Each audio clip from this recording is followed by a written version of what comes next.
In the ongoing war of words to solve the problem of school violence, the amount of facts, logic, and most importantly, voices that should be heard and weighed but aren't is laughable. Tragically, 17 innocent lives later, we're still not any closer to solving the problem because, well, agenda. The FBI failed to protect these kids. The sheriff's office failed to protect these kids.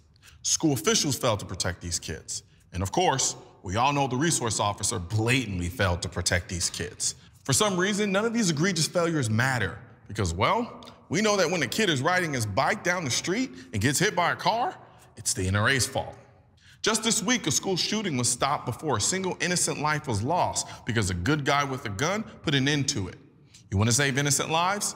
Take the millions of dollars going to this carnival of a march and hire armed guards in schools all over this country. But then these kids would have to shrink from the spotlight and go back to their homework.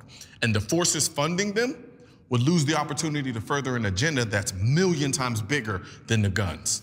So no, it needs to be the NRA's fault. As one-sided, logic-deprived, and intellectually dishonest as I think this march is, I would defend the right of students to protest as vigorously as I spent the last 11 years protecting the Second Amendment. But the real messed up thing is, this festival masquerading as a march is organized by a group that is actively trying to restrict my First Amendment right by trying to get this show, along with the rest of NRA TV, kicked off of Amazon, Apple, Roku, YouTube, and every other mainstream media platform, merely because they don't like how I use my First Amendment right to advocate for my Second Amendment right. So I have to ask, what are you really marching for?